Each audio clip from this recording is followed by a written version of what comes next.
Hello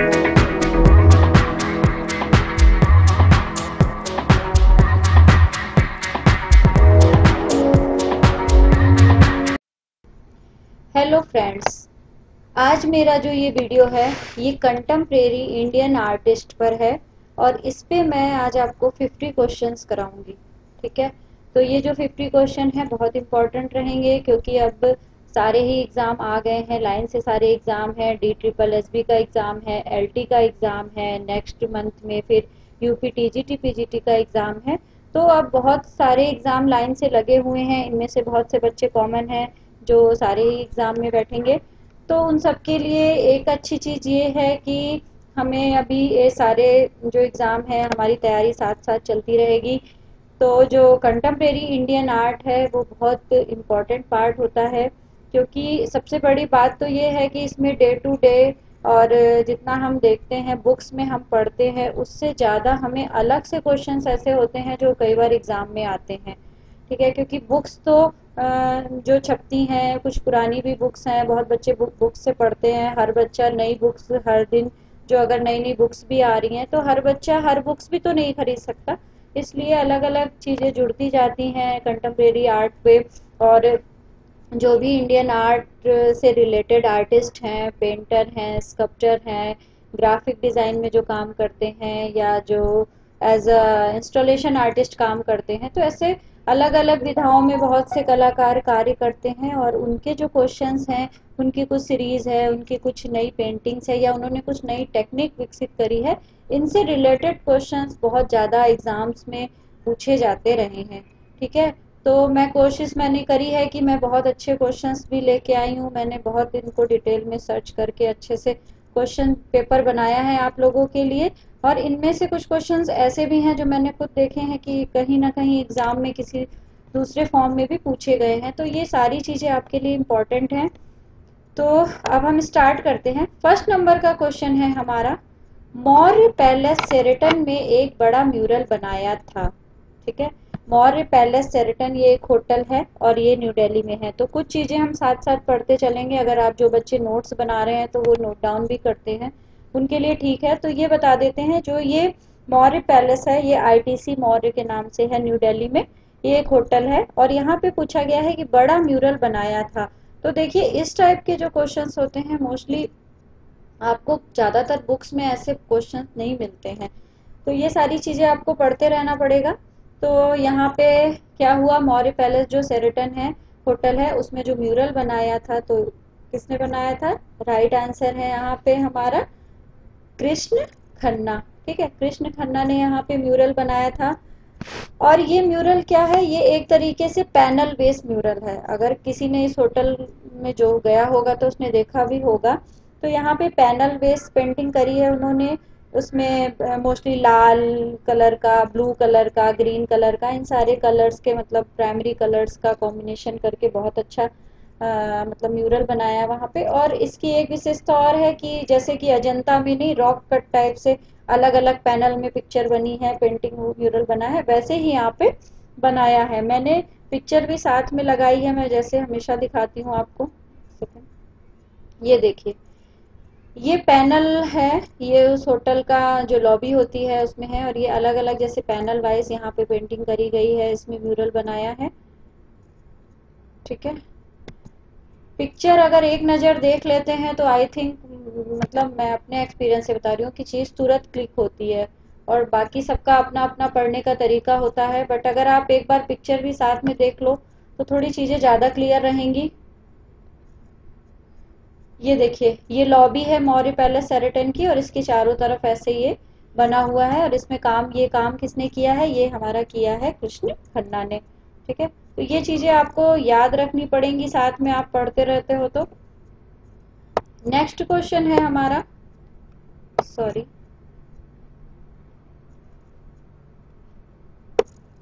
1984 के दिल्ली दंगों की श्रृंखला है। ठीक है, 1984 के दिल्ली दंगों की श्रृंखला है।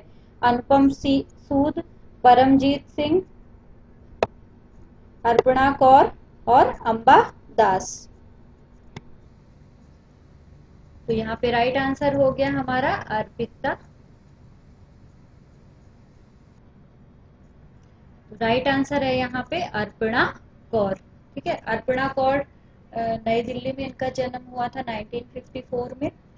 तो ये महिला जो कलाकार हैं समकालीन, उनमें इनका बहुत ज़्यादा नाम आता है। और ये जो मतलब उस टाइम जो दंगे हुए थे 1984 में, इंदिरा गांधी की जब डेथ हुई थी उसके बाद, तो उसके बाद जो दंगे हुए थे उससे ये बहुत ज़्यादा प्रभावित हुई थी, और उसके बाद उन्होंने इस श्रृंखला को बनाया था। तो इसमें नाम आता है हमारा अर्पणा कौर का। ठीक है, थर्ड नंबर पे चलते हैं। थर्ड नंबर का क्वेश्चन है हमारा, स्क्रैपिंग तकनीकी का प्रयोग किस कलाकार ने किया।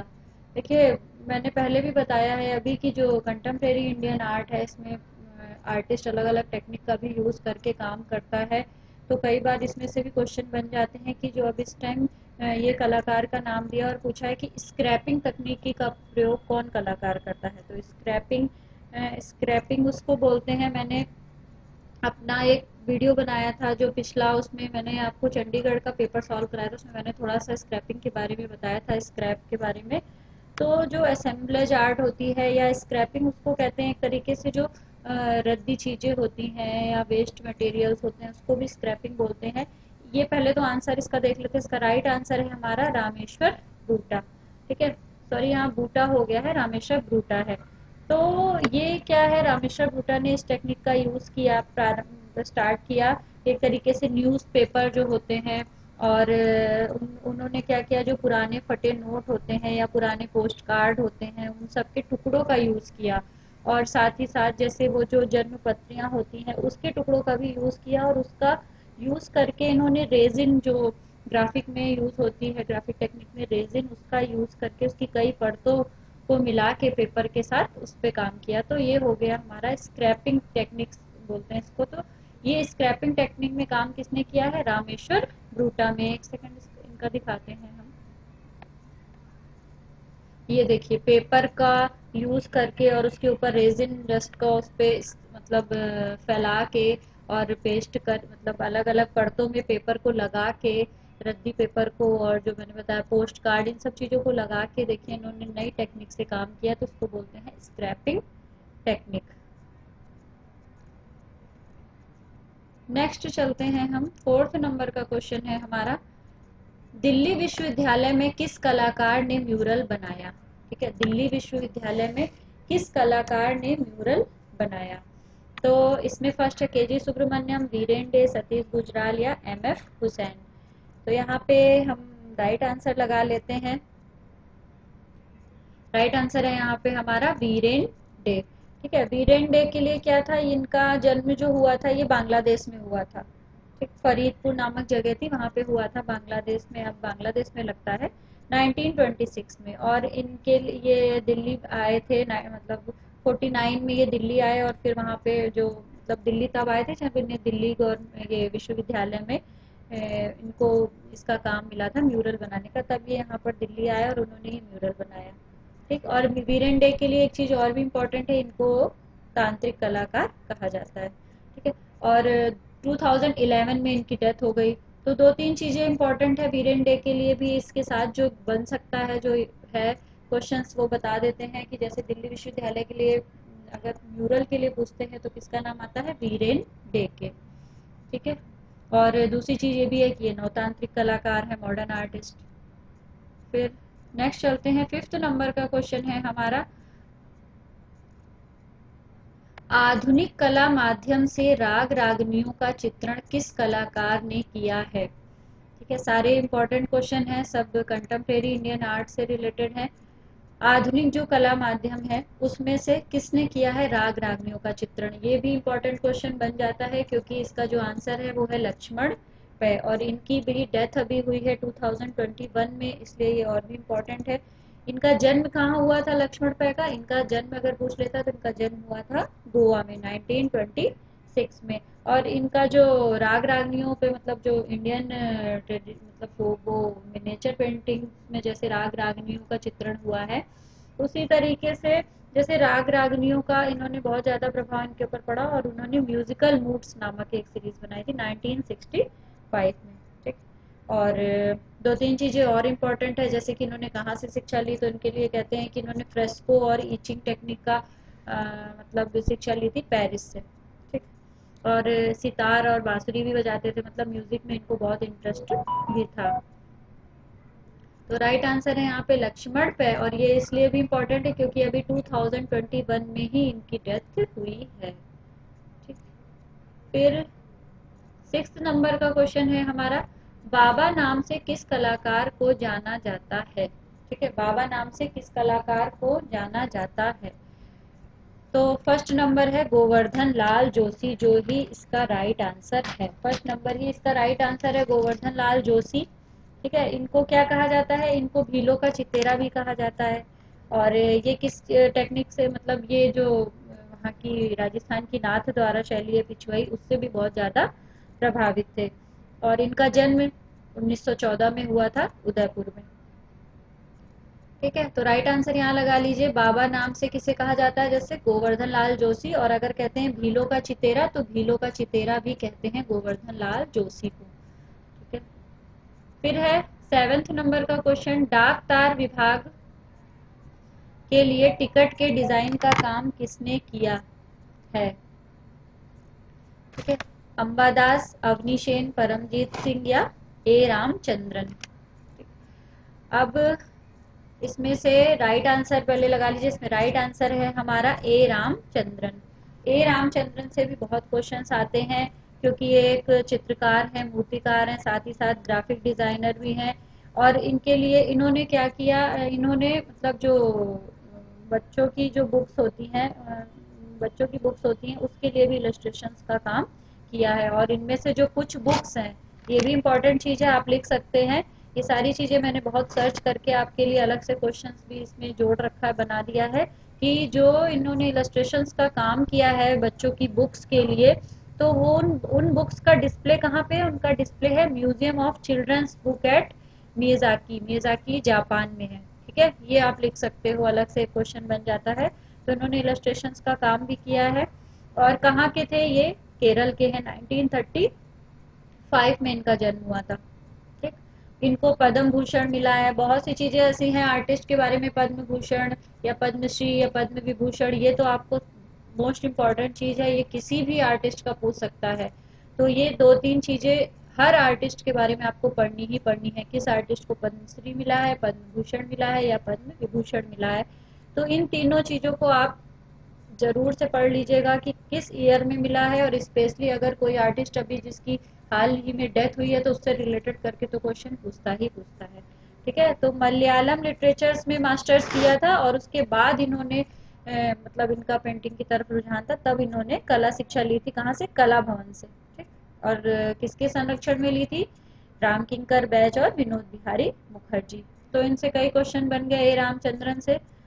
अगर आता है तो ये भी लिख सकते, कई बार क्वेश्चन अगर दूसरी तरह से भी पूछ लिया, तो किस लिटरेचर पे किन्होंने मास्टर किया था, तो इन्होंने मलयालम लिटरेचर से किया था, ठीक है। तो 8th नंबर का क्वेश्चन चलते हैं हम, धातु और पाषाण में निर्मित घनवादी मूर्ति शिल्प किसने बनाए हैं, ठीक है। धातु और पूछा है पाषाण में घनवादी मूर्ति शिल्प किसने बनाए हैं। महेंद्र पांड्या, पीवी जानकी राम, एम धर्मानी, और 4th है बलवीर सिंह कट। तो राइट आंसर है यहाँ पे एम धर्मानी, ठीक है। मार्बल पे काम करते हैं ज्यादा, और इनके जो शिल्प होते हैं पाषाण में निर्मित, और किस किस तरीके के होते हैं, घनवादी, मतलब घन का ज्यादा यूज करके, ठीक है। फिर 9th नंबर का क्वेश्चन है हमारा, आफ्टर दी साइक्लोन नामक कृति किसकी है, ठीक है। आफ्टर दी साइक्लोन नामक कृति किसकी है, रामेश्वर ब्रूटा, मनु पारेख, पारितोष सेन या अर्पणा कौर। तो जो आफ्टर दी साइक्लोन है, ये है हमारा पारितोष सेन की, ठीक है। पारितोष सेन के लिए क्या है, ये एक इम्पॉर्टेंट चीज है कि ये कलकत्ता ग्रुप के सदस्य थे, और इनका जो जन्म हुआ था 1918 में हुआ था, कहाँ पे हुआ था, ढाका में। और इनकी डेथ हुई थी 2008 में। और इन्होंने एक बुक भी पब्लिश करी, जिसका बुक का नाम था जिंदा बहार, और ये स्केच बुक थी, ऑटोबायोग्राफिकल स्केच बुक थी, ठीक ठीक है, मतलब उन्होंने अपनी ऑटोबायोग्राफिकल स्केच बुक एक तैयार करी थी। अगर उसका पूछते हैं नाम क्या है तो जिंदा बहार। जिंदा बहार और किसकी है? पारितोष सेन की। तो आफ्टर द साइक्लोन जो कृति है किसकी है? पारितोष सेन की। 10th नंबर का क्वेश्चन है हमारा, नाथ द्वारा चित्रकला के विशेषज्ञ हैं। ठीक है, नाथ द्वारा चित्रकला के विशेषज्ञ हैं परमजीत सिंह, के.एस. कुलकर्णी, अमित अम्बा लाल। ठीक, तो राइट आंसर है यहाँ पे इसका अमित अम्बा लाल। नाथ द्वारा चित्रशैली से प्रभावित होकर इन्होंने काम किया था और इनके लिए कहा जाता है ये एक बिजनेसमैन फैमिली से थे। ठीक है, अहमदाबाद में इनका जन्म हुआ था 1943 में। और इनका जो इनको जो प्री है, जो मीडियम जिसमें काम करते हैं वो है वाटर कलर में ज्यादा काम करते हैं। तो नाथ द्वारा चित्रकला से प्रभावित कौन हुए? अमित अम्बा लाल। बहुत से आर्टिस्ट नाथ द्वारा शैली से प्रभावित होकर हुए हैं, पर जैसे अगर ऑप्शन आता है तो ऑप्शन के अकॉर्डिंग हमें अगर निशान लगाना होता है, तो अगर ये ऑप्शन दिए हैं परमजीत सिंह, के.एस.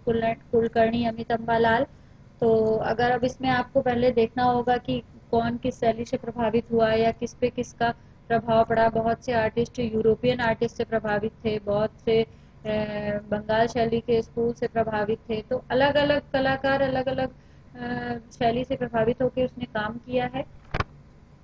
ठीक है, तो 11th नंबर का क्वेश्चन है, निम्नलिखित में से किस कलाकार की मृत्यु कैंसर से लड़ते हुए नवंबर 2020 में हुई थी? इम्पोर्टेंट क्वेश्चन है ये। फर्स्ट है अंजुम सिंह, जरीना हाशमी, बी प्रभा और फोर्थ है हमारा हेमा उपाध्याय।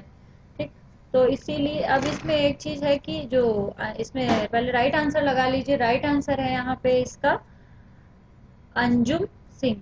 ठीक है, अब इसमें देखिए जरीना हाशमी जो है इनकी भी डेथ हुई है 2020 में, बट यहाँ पे पूछा है अगर कि कैंसर से लड़ते हुए किसकी डेथ हुई है, तो अंजुम सिंह की। बहुत कम एज में इनकी डेथ हो गई। और ये अंजुम सिंह के लिए एक इम्पोर्टेंट चीज क्या है, ये किसकी बेटी है? अर्पिता सिंह और परमजीत सिंह की।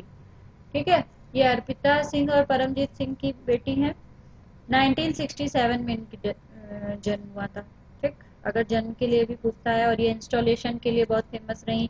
इनका एक इंस्टॉलेशन जो फेमस वर्क थे वो भी आप पढ़ लीजिएगा, क्योंकि अभी हाल ही में जिसकी डेथ हुई है उससे रिलेटेड, आर्टिस्ट से रिलेटेड क्वेश्चन बहुत बन जाते हैं। इनके फेमस वर्क में था हार्ट और एक था ब्लीड ब्लड ब्लड रेड, ये इंस्टॉलेशन इनका फेमस रहा। तो अंजुम सिंह की डेथ किससे हुई थी? कैंसर से लड़ते हुए। और 2020 में ही एक और आर्टिस्ट जिनकी डेथ हुई है वो है जरीना हाशमी। और इनके लिए भी पूछे अगर, तो ये अल्जीमर डिसीज, इससे इनकी डेथ हुई थी। कहाँ पे हुई थी? लंदन में। ठीक है, फिर नेक्स्ट क्वेश्चन चलते हैं। 12th नंबर का क्वेश्चन है हमारा, मिथु सेन की कृतियों की विशेषता है। ठीक है, ये एक लेडी आर्टिस्ट है। सारी जितने भी ये कंटेम्प्रेरी इंडियन आर्टिस्ट हैं, इसमें मोस्टली आर्टिस्ट की जो स्टाइल है इस पे बहुत ज़्यादा फोकस करना होता है कि कौन सा आर्टिस्ट किस स्टाइल में काम कर रहा है। ठीक है, जैसे मिठू सेन की कृतियां हैं, पूछी गई हैं कि इनकी विशेषता क्या है। आकृति मूलक है, धनवादी है, कल्पनावादी है या यथार्थवादी। तो इनके लिए बता दें ये वेस्ट बंगाल से हैं और 1971 में इनकी का जन्म हुआ था। और ये बहुत ज्यादा काल्पनिक चित्रों की कृतियां बनाती हैं, जैसे कल्पनावादी। ठीक है, तो राइट आंसर है यहाँ पे कल्पनावादी। फिर देखते हैं हम 13 नंबर का क्वेश्चन है हमारा, सैबा चाची चची किस विधा में प्रसिद्ध हैं? तो राइट आंसर है यहाँ पे फोटोग्राफी। सेबा छाछी ये किस विधा से प्रसिद्ध थी? इनका तो क्या है? फोटोग्राफी। और साथ ही साथ ये एक इंस्टॉलेशन आर्टिस्ट भी हैं, राइटर भी हैं, एक्टिविस्ट भी हैं। ठीक है, तो सेबा छाछी। और ये कहाँ की? ये मतलब दिल्ली में रह के काम करी। इनका जन्म कहाँ हुआ था? हरार नामक एक जगह है यूथोपिया में, साउथ अफ्रीका में, वहाँ पे इनका जन्म हुआ था। बट कहाँ पे रह के अब ये कहाँ पे है? अब ये दिल्ली में रहती है। क्या है? फोटोग्राफी में इनका बहुत ज्यादा नाम है। ठीक है, राइट आंसर है यहाँ पे फोटोग्राफी। नेक्स्ट है 14 नंबर का question, home is a foreign place नामक एक वुडकट है। Home is a foreign place नामक वुडकट किसका है? ठीक है, ये इम्पोर्टेंट क्वेश्चन है क्योंकि इसका जो राइट आंसर है वो है जरीना हाशमी। और जरीना हाशमी के लिए मैंने अभी 2 क्वेश्चन पहले भी एक बताया था कि इनकी डेथ भी अभी 2020 में ही हुई। ये कहाँ से थी? ये इनका जन्म हुआ था अलीगढ़ में 1999 में इन्होंने बनाया था home is a foreign place. ठीक है। और इनके लिए एक इम्पॉर्टेंट चीज़ ये भी थी कि ये बहुत अच्छी कैलीग्राफी भी बहुत अच्छा करती थी। तो ये जो प्रिंट है वुडकट है home is a foreign place, इसमें क्या है 36 वुड ब्लॉक हैं उसके प्रिंट हैं। ठीक है, मैं दिखाती हूँ आपको। ये देखिए, ये है इनका 36 वुड ब्लॉक हैं इसमें। और ये कब बनाया था इन्होंने? 1999 में। तो होम, ये फर्स्ट वाला हो गया इसका right answer, Zarina Hashmi. 15th number पे चलते हैं। 15th नंबर का क्वेश्चन है हमारा। फ्रेंड्स, आप मुझे कमेंट्स करके बताइएगा कि आपको इस टाइप के क्वेश्चंस कैसे लगे। और इसके अलावा भी अभी इसी कंटेम्प्रेरी में हम पढ़ेंगे और उसके बाद कुछ ऐसे क्वेश्चन अब हम इसके बाद मैं सोच रही हूँ लाने के लिए लाऊंगी जिसमें कि हम इंडियन आर्ट के जो स्तूप हैं, मंदिर हैं या आर्किटेक्चर से रिलेटेड जो क्वेश्चन बनते हैं, कई बार बहुत उसमें भी डीप से पूछ लेता है, टाइम पीरियड पूछ लेता है, संग्रहालय पूछ लेता है। तो अब मैं उस पे भी अलग अलग तरीके से क्वेश्चंस आपके लिए लेके आऊंगी। अभी हम कंटेम्प्रेरी पढ़ रहे हैं तो हम कंटेम्प्रेरी पे ही मैं 2-3 वीडियो और कंटेम्प्रेरी पे बनाऊंगी जिससे आपको ज़्यादा से ज़्यादा कंटेम्प्रेरी कवर कर सकते हैं हम। क्योंकि हर आर्टिस्ट पे इंडिविजुअल बनाना अभी टाइम भी कम है, इतना पॉसिबल भी नहीं है, इसलिए हम ऑब्जेक्टिव क्वेश्चन ज़्यादा से ज़्यादा पढ़ रहे हैं। तो कोशिश हमारी यही रहेगी कि हमारा कोई भी आर्टिस्ट छूट नहीं पाए, उससे जो जो इम्पोर्टेंट चीज़ हर आर्टिस्ट की है उससे हम पढ़ते रहें। तो ये है, निम्नलिखित में से कौन सी महिला कलाकार इंडियन एक्सप्रेस में लेख भी लिखती हैं, पेपर में लेख भी लिखती हैं? फर्स्ट है दयानिता सिंह, अंजुम सिंह, सेकंड है रोमा मेहरा और फोर्थ है सेबा छची। ठीक है, तो ये भी इम्पोर्टेंट क्वेश्चन है, पूछा गया है कि कौन सी महिला चित्रकार हैं। तो इसके लिए राइट आंसर लगा लीजिए आप लोग। इसका राइट आंसर है रोमा मेहरा। ठीक है, रोमा मेहरा 1967 में इनका जन्म हुआ था। ठीक है, इनके लिए कहा जाता है ये एक पोएट भी हैं, पेंटर भी हैं, स्कल्पटर भी हैं, फ्रीलांस न्यूज़पेपर राइटर भी हैं। ठीक, तो ये इंडियन एक्सप्रेस में इन्होंने लेख भी लिखे हैं। कौन है? रोमा मेहरा। ये सारे जो क्वेश्चंस होते हैं इस टाइप से आपको हर बुक में नहीं मिलते हैं, ये आपको ज़्यादा से ज़्यादा सर्च करना पड़ता है, इंटरनेट पे देखना पड़ता है अलग अलग आर्टिस्ट के बारे में। फिर आपको ऐसे करके अलग अलग तरीके से आपको बहुत सारे आर्टिस्ट मिल जाते हैं, उनकी क्या इम्पोर्टेंट चीज़ है वो भी आपको मिल जाती है। ठीक है, नेक्स्ट चलते हैं हम। 16th नंबर का क्वेश्चन है हमारा, निम्नलिखित में से किस महिला कलाकार ने तारे ज़मीं नामक फिल्म में काम किया है? ठीक है, सभी को पता होगा, तारे ज़मीं नामक मूवी तो देखी होगी। तो इसमें पहला है कल्पना लाजमी, सेकंड है ललिता लाजमी, थर्ड है जयश्री बर्मन और लतिका कट्ट। ठीक, तो इसमें राइट आंसर है हमारा ललिता लाजमी। ठीक, इनके लिए 2-3 चीजें और बता दें। ललिता लाजमी कहाँ से थी? कलकत्ता से थी। 1932 में इनका जन्म हुआ था। और क्या था कि इनके लिए 1932 में जन्म हुआ था और ये 1970 वो सॉरी 1932 से 1947 तक ये ब्रिटिश मतलब जो हिस्सा हमारा स्वतंत्रता से पहले था, जो मतलब स्वतंत्रता से पहले का जो क्षेत्र था कलकत्ता का, उस पे इनका जन्म हुआ था, इसलिए ये ब्रिटिश इंडियन थी। और उसके 1977 से ये इंडिया में पूरी तरह से आ गई थी। और इनके भाई क्या थे? इनके भाई जो फेमस, आपको पता होगा, फेमस एक्टर गुरुदत्त के बारे में सुना होगा आप लोगों ने, ये गुरुदत्त की सिस्टर भी हैं। तो क्या तो 2-3 क्वेश्चन इसमें भी मिल गए हमें। कौन है? गुरुदत्त की बहन है ललिता लाजमी और इन्होंने काम किसमें किया है? तारे ज़मीं नामक मूवी में। इन्होंने कोई मतलब पर्टिकुलर कला की शिक्षा नहीं ली थी किसी स्कूल में जाके, इन्होंने स्वयं से खुद से सीखा। और ये इनका फेमस जो मतलब जो विधा थी, इन्होंने ऑयल में, वाटर कलर में और ईचिंग में बहुत सा काम किया। ठीक है, तो राइट आंसर है यहाँ पे ललिता लाजमी। फिर है 17 नंबर का girl in blue, girl in blue नामक पेंटिंग किस कलाकार की है? गर्ल इन ब्लू नामक फेमस जो ये पेंटिंग है किस कलाकार की है? ये भी इम्पोर्टेंट क्वेश्चन है। ये है हमारी ऑयल पेंटिंग है, ऑयल ऑन कैनवास है, और ये किसकी है? लक्ष्मण बैग की। ठीक है,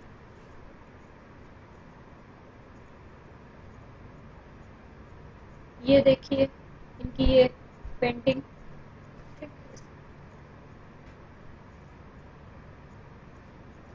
तो ये हो गई लक्ष्मण बैग की, गर्ल इन ब्लू। फिर नेक्स्ट चलते हैं हम 18 नंबर का क्वेश्चन है, निम्नलिखित में से कौन सा कलाकार एक कवि और कला आलोचक के रूप में भी जाना जाता है? ये इम्पोर्टेंट क्वेश्चन है, ये पहले भी कई बार पूछा गया है। ठीक है, इसका राइट आंसर यहीं पे मिल जाएगा हमें 3 ऑप्शन में ही, गुलाम मोहम्मद शेख। गुलाम मोहम्मद शेख हैं और इनका जन्म हुआ था 1937 में। ठीक, इनके लिए इम्पोर्टेंट क्या है, 1983 में इन्हें पद्मश्री मिला, 2 अवार्ड मिले इन्हें, एक 1983 में पद्मश्री मिला और 2014 में इन्हें पद्म भूषण मिला। सेकेंड चीज है, ये बड़ौदा ग्रुप से जुड़े हुए थे। और एक इम्पॉर्टेंट और चीज है कि इनकी जो वाइफ है वो भी एक फेमस आर्टिस्ट हैं और उनका नाम है नीलिमा शेख। ठीक, तो ये क्या थे, कवि भी थे, एक कला आलोचक के रूप में भी फेमस रहे हैं। 19 नंबर का क्वेश्चन है हमारा, विवान सुंदरम की पत्नी का क्या नाम है? इजी क्वेश्चन है, आई थिंक पता होगा मोस्टली बच्चों को। विवान सुंदरम की पत्नी का क्या नाम है? तो विवान सुंदरम की पत्नी का नाम है गीता कपूर। विवान सुंदरम के लिए भी 2-3 इंटरेस्टिंग फैक्ट्स हैं। एक तो ये,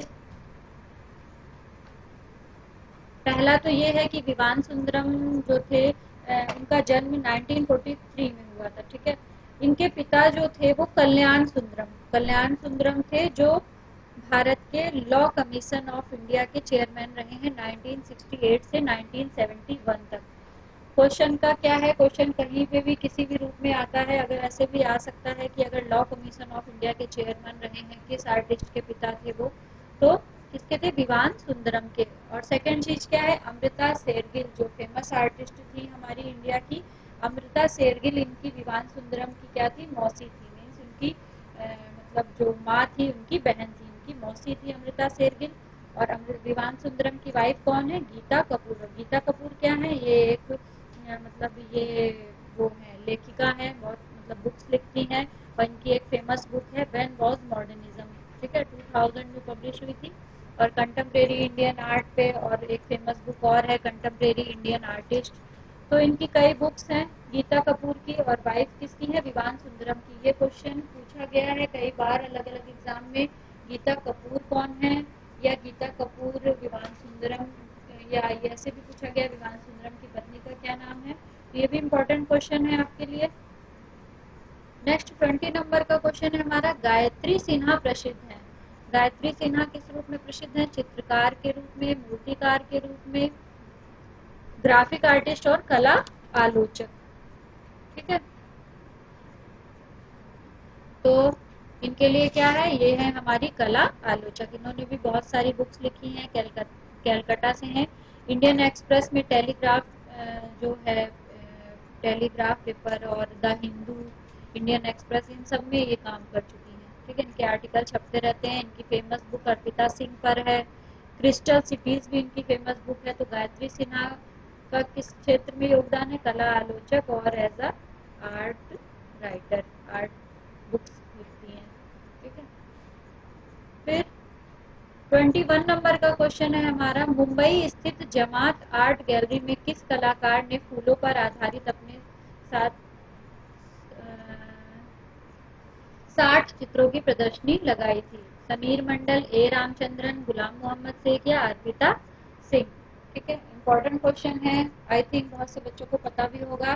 तो इसमें राइट आंसर है हमारा समीर मंडल। ठीक है, वाटर कलर करते हैं बहुत ज्यादा, एक बंगाली आर्टिस्ट है, 1952 में जन्म हुआ था। और फेमस जो मूवी है आप लोग को पता होगा, जो तारे जमी पे मूवी थी 2007 में आई थी, उसमें जो पोस्टर है ईशान का जो आगे दिखता है, वो इन्हीं ने ही बनाया था। ठीक है, तो ये इम्पोर्टेंट क्वेश्चन है समीर मंडल का। फिर नेक्स्ट है हमारा, किस कलाकार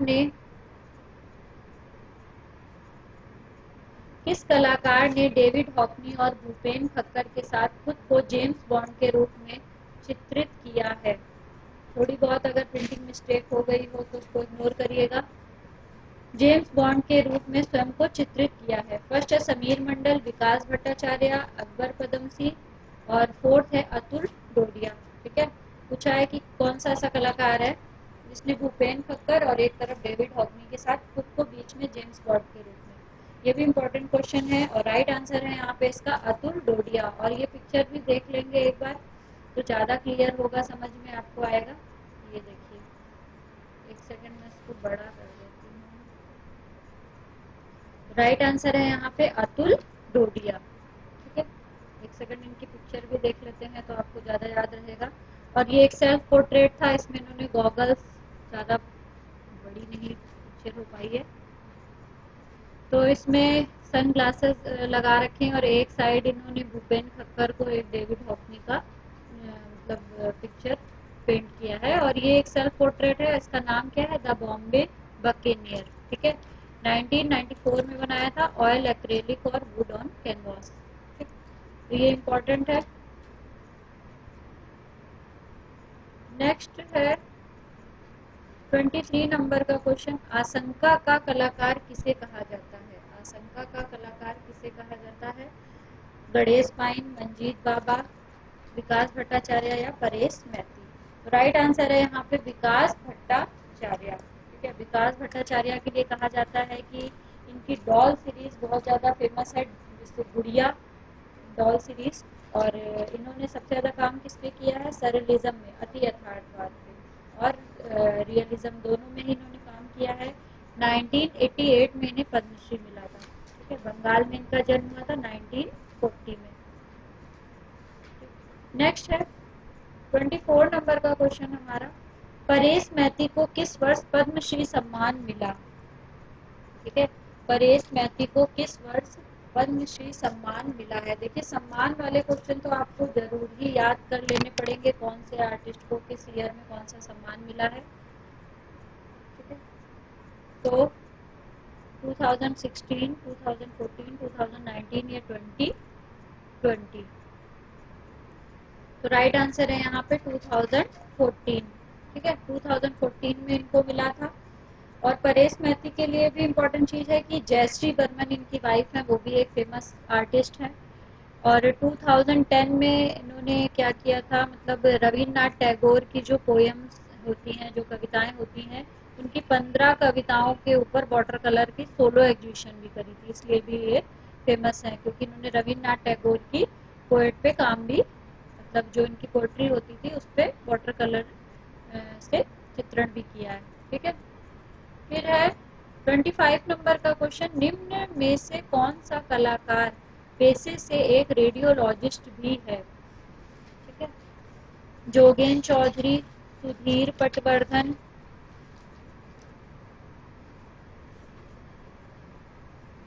विवान सुंदरम या रघु राय? ठीक है, तो यहाँ पे सेकंड वाला है हमारा राइट आंसर, सुधीर पटवर्धन। पुणे से है, 1949 में इनका जन्म हुआ था। इनका क्या है कि एक रेडियोलॉजिस्ट भी थे, मतलब इन्होंने जब स्टार्टिंग अपना करियर किया तो 1975 से 2005 तक इन्होंने एज अ रेडियोलॉजिस्ट के रूप में काम किया थाने में।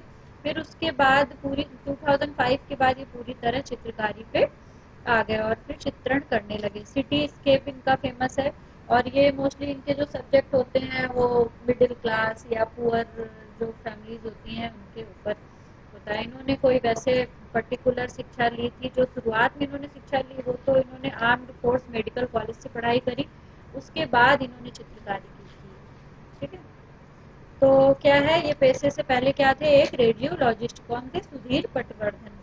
फिर 26 नंबर का क्वेश्चन है हमारा,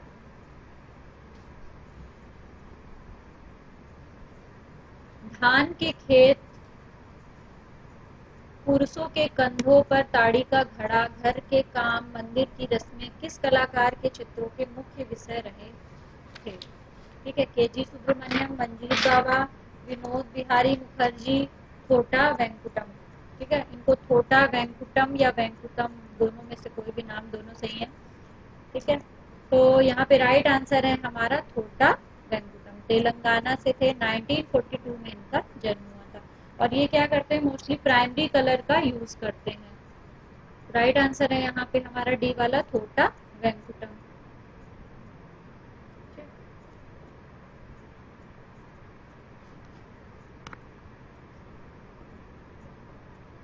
इनके लिए एक चीज और इम्पोर्टेंट है, थोटा वेंकुटम के लिए, इन्होंने एज अ आर्ट डायरेक्टर भी काम किया, और एक मूवी थी दासी, उस पे इन्हें नेशनल अवार्ड भी मिला है।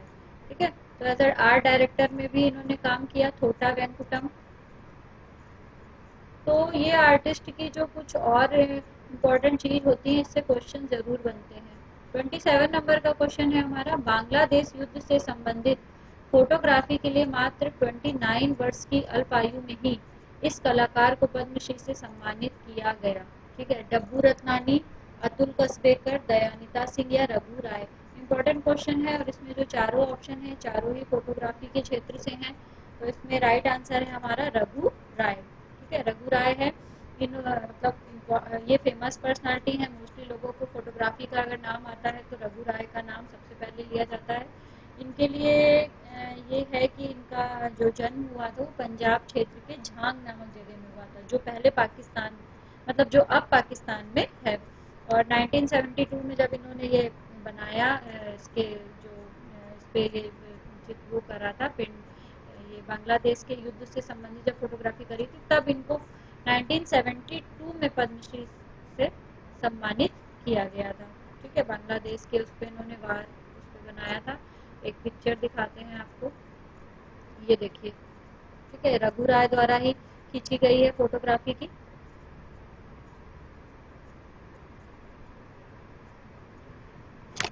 फिर नेक्स्ट है हमारा,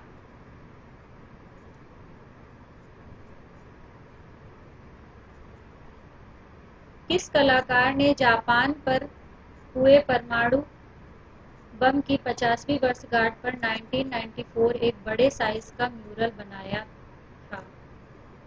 ठीक है, परमाणु बम जो गिरा था, उसकी 50वीं वर्षगांठ पे किस कलाकार ने एक बड़े साइज का म्यूरल बनाया, तो ये महिला आर्टिस्ट है हमारी अर्पिता सिंह। ठीक है, अर्पिता सिंह ने बनाया था। 29 नंबर का क्वेश्चन है हमारा, लक्ष्मा गौड़ का जन्म किस स्थान में हुआ था। ठीक, लक्ष्मा गौड़ का जन्म किस स्थान में हुआ था, निजामपुर, नंदनूर, बांकुरा या रघुराजपुर। ठीक, तो राइट आंसर है यहाँ पे हमारा निजामपुर। ठीक है, हैदराबाद में है निजामपुर, यहाँ पे इनका जन्म हुआ था। और ये एज अ प्रिंट मेकर और पेंटर बहुत ज़्यादा फेमस है। 1940 में इनका जन्म हुआ था, और इनके चित्रों के जो मुख्य विषय होते थे, ये एक तरीके से इरोटिक सेंस से ज़्यादा चित्रकारी करते हैं। फिर नेक्स्ट 30 नंबर का क्वेश्चन है हमारा, आर्ट हेरिटेज ऑफ जम्मू नामक पुस्तक किसकी है। ठीक है, आर्ट हेरिटेज ऑफ जम्मू नामक पुस्तक किसकी है, बी आर खजूरिया, आनंद कुमार स्वामी, विनोद बिहारी मुखर्जी या विकास भट्टाचार्य। ठीक है, तो ये है हमारी बी आर खजूरिया। ये भी बी आर खजूरिया, ये भी एक आर्टिस्ट और स्कल्पटर हैं वहाँ के जम्मू के, और इनका जन्म हुआ था 1934 में। राइट आंसर है यहाँ पे ए वाला, बी आर खजूरिया। फिर चलते हैं 31 नंबर का क्वेश्चन है हमारा, जगदीश चिंटाला किस माध्यम के लिए प्रसिद्ध है। ठीक है, जगदीश चिंटाला किस माध्यम के लिए प्रसिद्ध है, एज अ स्कल्पटर, मूर्तिकार, चित्रकार, फोटोग्राफी में या इंस्टॉलेशन में। तो ये बता दें, जो जगदीश चिंटाला है ये एक मूर्तिकार के रूप में फेमस है। 1956 में इनका जन्म हुआ था हैदराबाद में। ये मोस्टली क्या है, ये मतलब फाइबर ग्लास के मास्क, फाइबर ग्लास का यूज करके मास्क और एल्युमिनियम में बहुत ज्यादा कार्य करते हैं। मतलब एल्युमिनियम में एक्रेलिक का यूज, एक्रेलिक कलर का यूज करके इनका हम दिखाते हैं आपको, ये देखिए। ठीक है, जगदीश चिंटाला का है ये मास्क एक तरीके से ज्यादा काम करते हैं एल्युमिनियम उस पर, ये देखिए ये भी है, इससे ज़्यादा क्लियर समझ में आएगा। ठीक है, तो क्या है, फाइबर ग्लास, एल्युमिनियम, इन सब में एक्रेलिक का यूज करके काम करते हैं।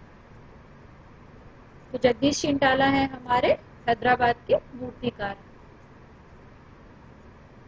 फिर 32 नंबर का क्वेश्चन है हमारा, किस कलाकार की कृतियों में अफ्रीकन मूर्ति शिल्प का प्रभाव देखा जाता है। मोस्ट इम्पॉर्टेंट क्वेश्चन है और ये पहले भी क्वेश्चन पेपर में आया हुआ है अलग अलग एग्जाम में। ठीक है, ध्रुव मिस्त्री, रविंद्र रेड्डी, अमरनाथ सहगल या चिंतामणि कर।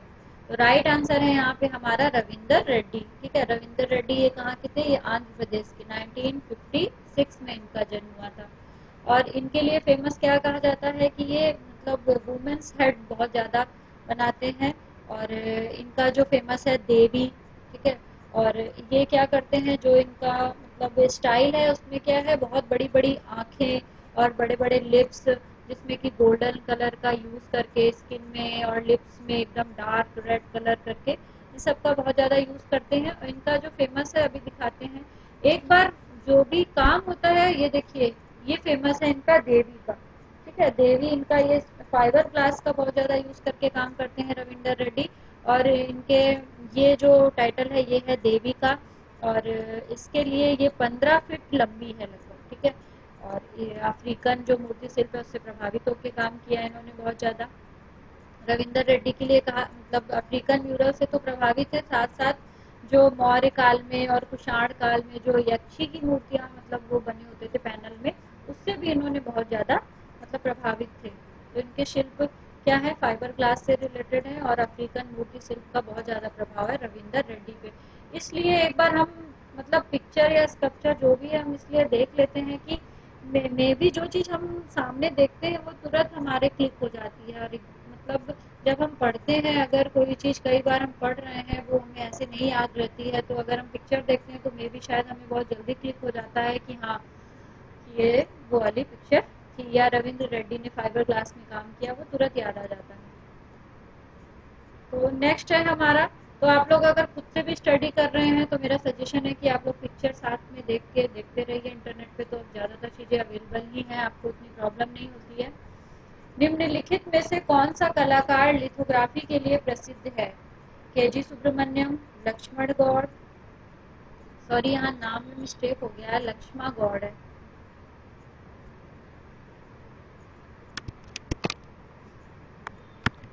ठीक है, लक्ष्मा गौड़ है ये, शक्ति वर्मन और सनत कर। राइट आंसर है यहाँ पे लिथोग्राफी के लिए फेमस है शक्ति वर्मन।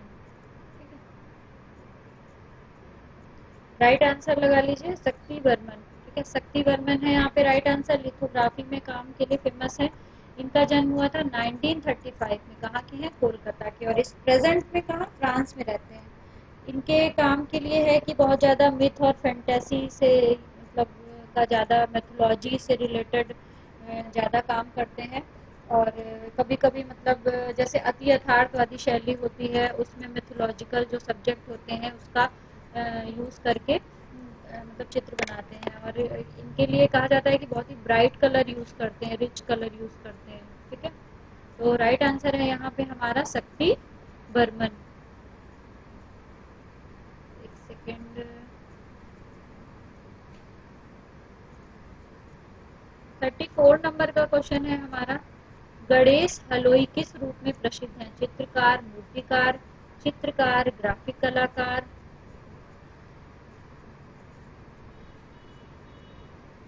फोटोग्राफर, फिर लास्ट है चित्रकार, क्यूरेटर या लेखक। ठीक, तो राइट आंसर है यहाँ पे हमारा फोर्थ वाला, चित्रकार, क्यूरेटर और लेखक के रूप में। ठीक, गणेश हलुई। और इनके लिए कहा जाता है कि मतलब इनका जो जन्म हुआ था 1936 में जमालपुर, जो मतलब बांग्लादेश में लगता है, उसमें हुआ था। और जो आर्कियोलॉजिकल जो सर्वे होता है उसमें 1957 और 1963 तक का जो आर्कियोलॉजिकल सर्वे हुआ था अजंता की केव पेंटिंग पे, उसमें भी इन्होंने काम किया था, डॉक्यूमेंट्स तैयार किए थे। फिर नेक्स्ट है बंगाली महिलाओं और जोड़ों के लिए अपने उच्च शैली के चित्रों के लिए व्यापक रूप से जाने जाते हैं। ठीक है, केजी सुब्रमण्यम, नंदलाल बोस, लालू प्रसाद शाह या गणेश पाइन। ठीक? तो राइट आंसर है यहाँ पे लालू प्रसाद शाह। बंगाली महिलाओं का मतलब वुमेन फिगर बहुत ज़्यादा, मतलब जेंट्स और लेडीज दोनों जो बंगाली फॉर्म्स के हैं वो बहुत ज़्यादा ये इनके चित्रों में देखने को मिलता है, और स्पेशली मिडिल क्लास जो फैमिली होती है। और इनके चित्रों पे किसका प्रभाव था? लोक शैली यानी लोक कला शैली का प्रभाव था, और जामनी राय से बहुत ज़्यादा प्रभावित थे। और इनका जो सीरीज है एक बंगाली बाबू एंड बीबी, वो बहुत ज़्यादा फेमस है। उसमें इन्होंने बंगाली मतलब जो वुमेन्स होती हैं उन पे बहुत ज़्यादा, एक सेकेंड, ये देखिए फेमस है। और ये उसी सीरीज का है बंगाली बाबू एंड बीबी का। इसमें देखिए फोक आर्ट का बहुत ज़्यादा प्रभाव दिखता है, यामिनी राव का। तो ये सब किसका है? लालू प्रसाद शाह। फिर है, और टेक्निक भी अगर पूछ लेता है कई बार, तो ये किस टेक्निक पे काम करते हैं? टेम्परा और गुआस में।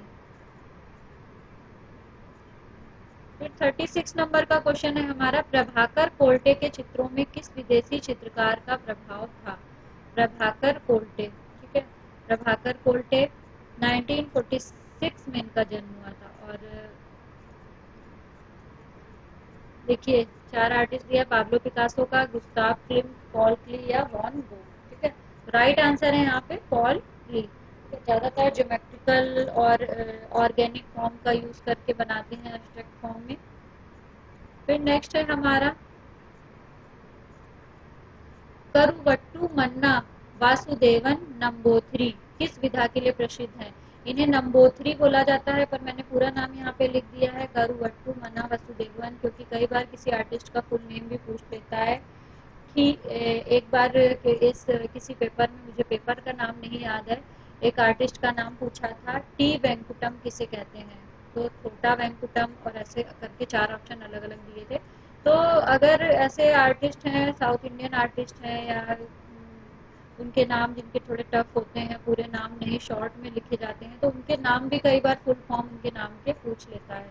ठीक है, जैसे केजी सुब्रमण्यम का पूछ लेगा, कि उनका पूछ लेगा, आरा का पूछ लेगा, ऐसे अलग अलग आर्टिस्ट का नाम भी फुल फॉर्म पूछता है। ठीक है, तो ये इनको नम्रोती के नाम से जाना जाता है, किस विधा के लिए प्रसिद्ध है ये पूछा गया है यहाँ पे। तो राइट, इससे पहले आप इनका फुल नेम भी लिख लीजिएगा, एक सेकेंड।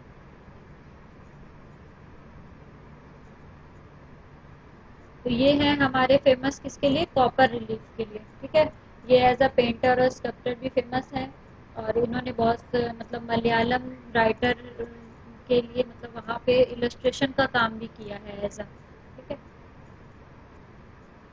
इलस्ट्रेशन का काम भी किया है बहुत ज्यादा इन्होंने। तो राइट आंसर है यहाँ पे कॉपर रिलीफ। फिर 38 नंबर का क्वेश्चन है हमारा, परितोष सेन का जन्म किस स्थान पर हुआ था? बिहार, उत्तर प्रदेश, ढाका या महाराष्ट्र? ठीक है, तो राइट आंसर है यहाँ पे ढाका। ठीक है, 1918 में, 1918 में इनका जन्म हुआ था ढाका में। और ये कलकत्ता ग्रुप के फाउंडर भी, इनके लिए इम्पोर्टेंट है, लिख लीजिएगा, कलकत्ता ग्रुप के हैं। और दूसरा ये कि 2008 में इनकी डेथ हो गई थी। फिर 39 नंबर का क्वेश्चन है हमारा, कोलकाता से संबंधित महिला चित्रकार हैं जरीना हाशमी, अंजलि इला मेनन, शिल्पा गुप्ता या अंजू चौधरी? ठीक है, राइट आंसर है यहाँ पे हमारा अंजू चौधरी। 1944 में इनका जन्म हुआ था बंगाल में। और इनके लिए मतलब इन्होंने जर्मन, वो क्या बोलते हैं, इनग्रेविंग की शिक्षा ली थी हैतर से। ठीक है, जो फेमस प्रिंट इंस्टीट्यूट है हैतर, वहाँ से ली थी इन्होंने। और इनके जो मतलब चित्र सुरक्षित है वो कहाँ पे है? लंदन, विक्टोरिया और एल्बर्ट में म्यूजियम में सुरक्षित है। और कहाँ की आर्टिस्ट है ये? बंगाली वुमेन आर्टिस्ट है। ठीक है, अंजू चौधरी। और एक चीज और है कि अंजलि ईला मेनन, ये मुझसे प्रिंटिंग में थोड़ी मिस्टेक हो गई है, अंजलि ईला मेनन ये भी है हमारी वेस्ट बंगाल की। ठीक है, तो यहाँ पे दो ऑप्शन है हमारे, अंजू चौधरी और अंजलि ईला मेनन। वेस्ट बंगाल से ही हैं दोनों। फिर है 40 नंबर का क्वेश्चन हमारा, बुल सीरीज के लिए कौन सा कलाकार प्रसिद्ध है। ठीक है, बुल सीरीज के लिए पूछा गया है जतिन दास, ए रामचंद्रन, राम कुमार या सुनील दास। ठीक है, राइट आंसर है यहाँ पे हमारा सुनील दास। ठीक, इनके लिए फेमस है कि इन्होंने मतलब बुल सीरीज और एक वुमेन सीरीज, ये सब इनकी बहुत फेमस रही हैं। और ये एक्सप्रेशनिस्ट कलाकार है, मतलब व्यंजनावादी शैली में इन्होंने बहुत ज्यादा काम किया है। इनके लिए एक चीज और है कि मतलब इनको पद्मश्री मिला था 2014 में और नेशनल अवार्ड भी मिला है। ठीक है, कलकत्ता से हैं ये भी सुनील दास। इनकी एक बुल सीरीज पहले दिखा देते हैं हम। बुल सीरीज ये है इनकी बुल सीरीज। ठीक है, सुनील दास की ब्लैक कलर का यूज करके बनाई गई है। और इसके बाद इनकी एक और है हॉर्स सीरीज, उसके लिए भी कई बार पूछा जाता है हॉर्स सीरीज या बुल सीरीज। तो ये सब इन्होंने मतलब जो हॉर्स सीरीज है वो स्पेशली चारकोल से बनाई हुई है। ठीक है, वुमेन सीरीज ये सब इनकी फेमस है।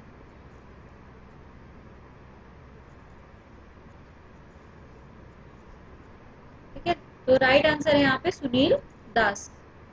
फिर 41 नंबर का क्वेश्चन है हमारा, events in the cloud chamber नामक मूवी किस कलाकार से संबंधित है। इंपॉर्टेंट क्वेश्चन है ये यहाँ पे। Events in the cloud chamber नामक मूवी किस कलाकार से संबंधित है। अतुल डोडिया, विवान सुंदरम, अकबर पदमसी या जोगेन चौधरी। ठीक है, तो राइट आंसर है यहाँ पे अकबर पदमसी। अकबर पदमसी के लिए दो तीन चीजें इंपॉर्टेंट है। पहली ये कि ये भाई थे किसके, एलिक पदमसी के। एलिक पदमसी के भाई थे। एलिक पदमसी भी इम्पोर्टेंट है क्योंकि जो भी बच्चे विजुअल आर्ट से रिलेटेड हैं उनको पता ही होगा, एड एजेंसी के हैं, लिंटास एड एजेंसी के हेड थे। तो उन्होंने बहुत सारे एड बनाए। उनके ये भाई थे अकबर पदमसी। और इन्होंने क्या मतलब 1928 में इनका जन्म हुआ था और इन्होंने मूवी इनके जो है events in the cloud chamber 2016 में बनाई थी। ठीक है, फिर है इनको मतलब मॉडर्न इंडियन पेंटर के रूप में जाने जाते हैं। जैसे सूजा है, रजा है, हुसैन है, उनके साथ इनका नाम भी आता है अकबर पदमसी का। ठीक है, इन्होंने बहुत सारी विधाओं में काम किया था, ये भी इनकी इम्पोर्टेंट चीज़ है। इन्होंने as a sculpture, print maker, computer graphic और फोटोग्राफी और फिल्म मेकर, तो इन सारी विधाओं में इन्होंने काम किया, इसलिए भी इम्पोर्टेंट है। तो अकबर पदमसी है राइट आंसर। और अकबर पदमसी की अभी डेथ हुई थी 2020 में। ठीक है, तो ये जो इम्पोर्टेंट आर्टिस्ट हैं जो अभी लास्ट 2 से 3 ईयर एगो जिनकी डेथ हुई है उस पर तो आपको ज़्यादा से ज़्यादा चीज़ें पढ़नी है। ठीक, 2020 में इनकी डेथ हुई है। फिर नेक्स्ट है 42 नंबर का question, bomb series. Important question है ये वाला भी। बॉम्ब सीरीज किस समकालीन महिला चित्रकार की है। सीमा कोहली, जयश्री बर्मन, शिल्पा गुप्ता या जरीना हाशमी। ठीक है, तो ये है हमारी यहाँ पे सीमा कोहली की। इसमें ये मतलब नारियों को मतलब नारी को बहुत ज़्यादा इन्होंने स्थान दिया है अपने मतलब चित्रों में। और मतलब वुमेन एनर्जी या मतलब वुमेन एनर्जी का बहुत ज़्यादा चित्रण किया है। ब्रॉन्ज स्कल्पचर भी बनाए हैं। ठीक है, उसमें भी इन्होंने मतलब लेडी फिगर को ही इम्पोर्टेंस दी है। इंस्टॉलेशन आर्टिस्ट भी हैं एज अ पेंटर, स्कल्पटर। ठीक, तो इनकी बॉम्ब सीरीज बहुत फेमस है। और एक और सीरीज इनकी है, मतलब दो तीन सीरीज हैं, एक अनबॉर्न सीरीज है, एक हिरण्य गर्भ कोहम, ये भी एक सीरीज है। तो ये सारी हैं इनकी सीमा कोहली की फेमस। ठीक है,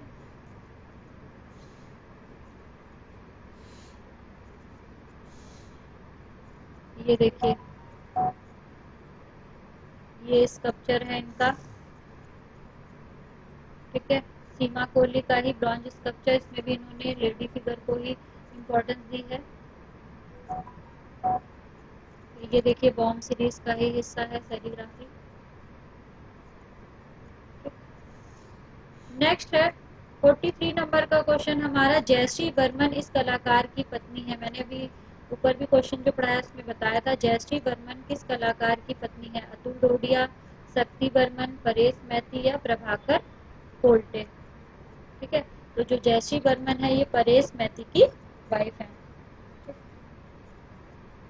और ये कैसा काम करती हैं, ये बहुत ज़्यादा डेकोरेटिव स्टाइल में काम करती हैं, फोक मतलब फोक मोटिव्स को लेके बहुत ब्राइट कलर का यूज़ करके, इन सारी चीज़ों का यूज़ करके काम करती हैं। और जो इनके हस्बैंड हैं परेश मैथिली, ये भी मैंने इनके बारे में भी आपको बता रखा था पहले, as a artist, photographer, film maker, बहुत फेमस है। फिर 44 नंबर का क्वेश्चन है हमारा,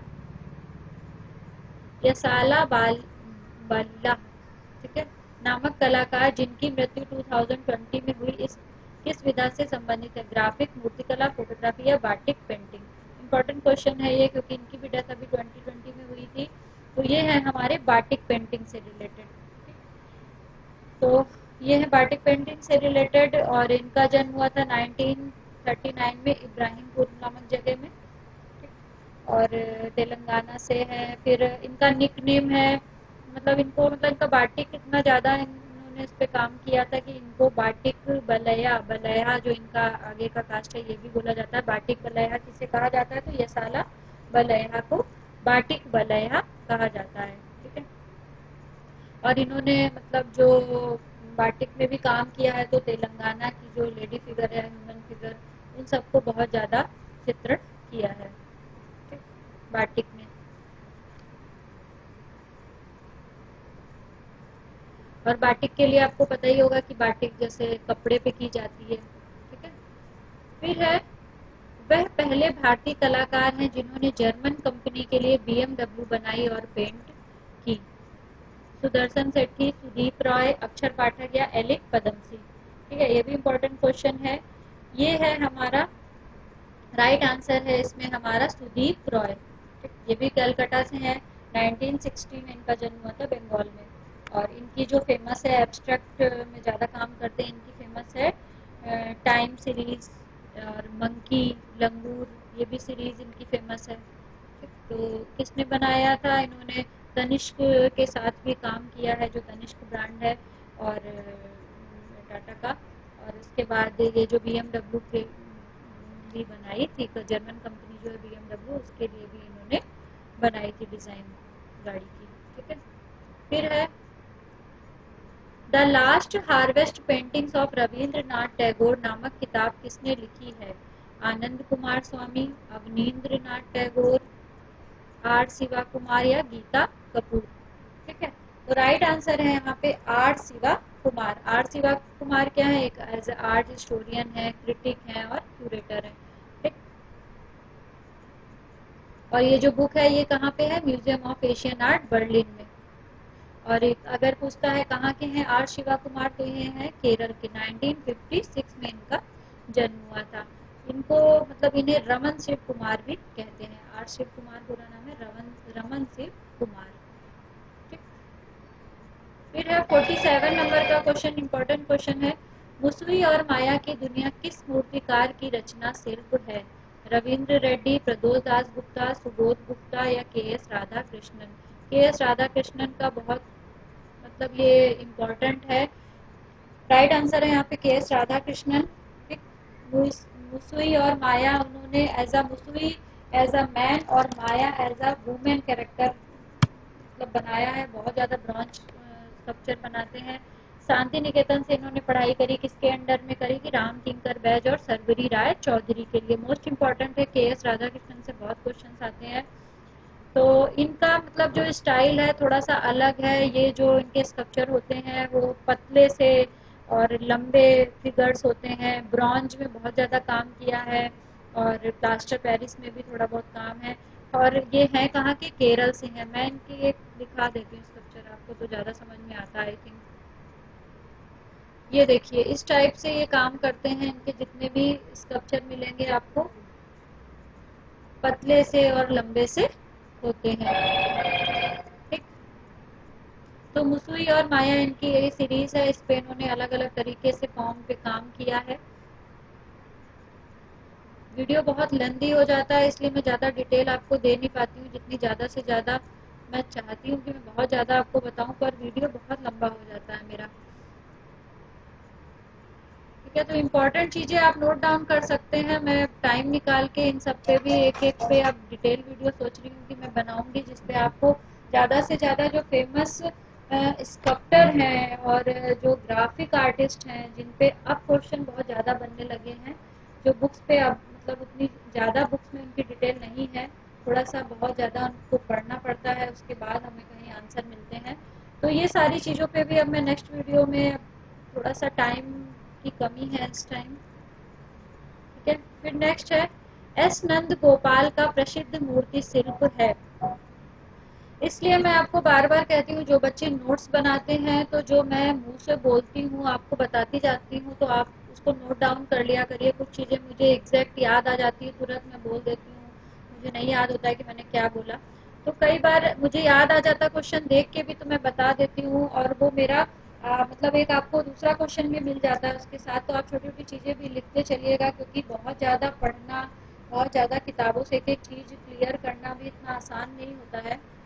तो जैसे एस नंद गोपाल की बात आई, तो सबसे पहले तो मुझे ये याद आ गया कि एस नंद गोपाल जो हैं वो हमारे एक फेमस आर्टिस्ट हैं, चोलमंडल के, जो मतलब जो वो जिन्होंने चोलमंडल आर्टिस्ट विलेज का निर्माण किया था, जिन्होंने बनाया था, तो वो है केसीएस पन्निकर। केसीएस पन्निकर के ही बेटे हैं हमारे एस नंद गोपाल, ठीक है। पहली चीज तो ये हो गई, एस नंद गोपाल केसीएस पन्निकर के बेटे हैं, और इनका प्रसिद्ध जो मूर्ति शिल्प है कृष्णा विद काउस है, ठीक है। 4 नंबर का ऑप्शन होगा यहाँ पे, कृष्णा विद काउस। और ये किस पे बना है? कॉपर, ब्रास और इनेमल पे।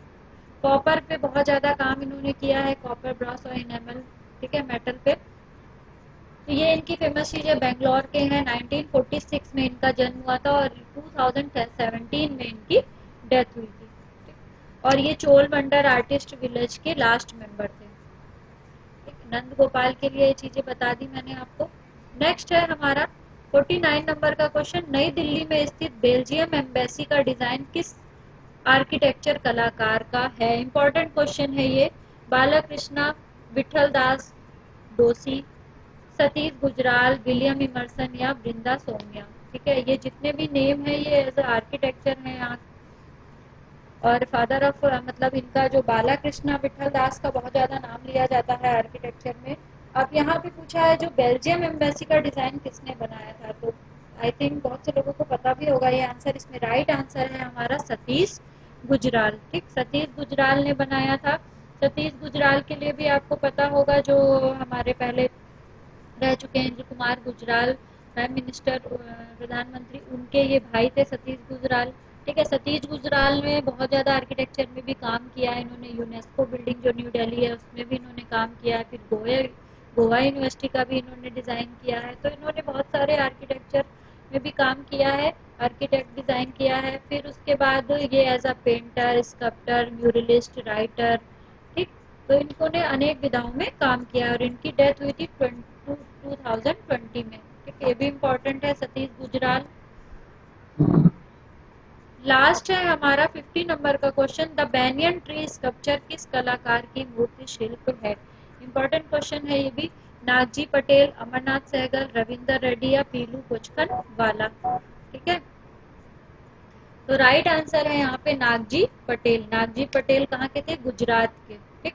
1937 में इनका जन्म हुआ था और इनको 2005 में कालिदास सम्मान मिला था। ये मध्य प्रदेश का फेमस है ये अवार्ड, कालिदास सम्मान मिला इन्हें। और इनके जो मतलब स्कल्पचर हैं वो ज़्यादातर मतलब कॉरपोरेट ऑफिसेज में है। इनके स्कल्पचर जापान में है, ओलंपिक स्कल्पचर पार्क में है, वडोदरा में है, बहुत सारी जगह इनके ओपन एरिया में है। फिर है 2017 में इनकी डेथ हुई थी। इनके लिए कहा जाता है ग्रामीण जीवन से बहुत ज़्यादा प्रभावित थे, एनिमल उनका फेवरेट सब्जेक्ट था, ठीक। पत्थर पे बहुत मतलब मार्बल का यूज़ करके इन्होंने बहुत सारा काम किया है, ठीक। तो राइट आंसर है यहाँ पे नागजी पटेल। तो फ्रेंड्स ये थे हमारे आज के 50 क्वेश्चंस। आई होप आप सबको ये क्वेश्चंस अच्छे लगे होंगे।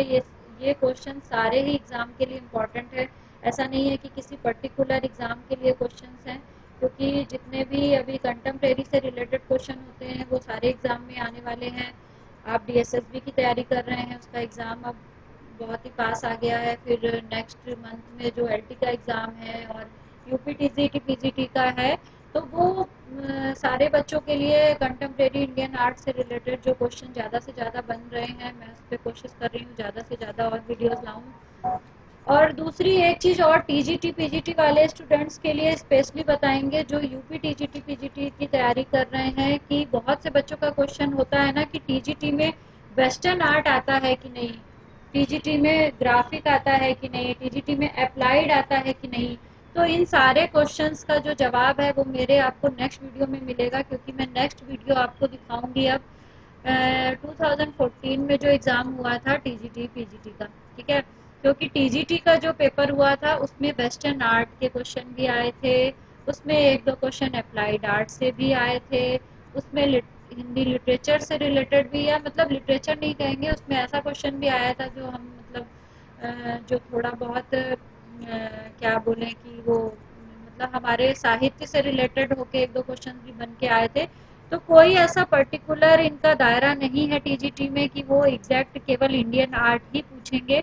तो अगर बच्चे जो भी तैयारी कर रहे हैं यूपी टीजीटी की, स्पेशली उनके लिए बता दें कि आपको वेस्टर्न को इग्नोर नहीं करना है, वेस्टर्न भी आपको पढ़नी है।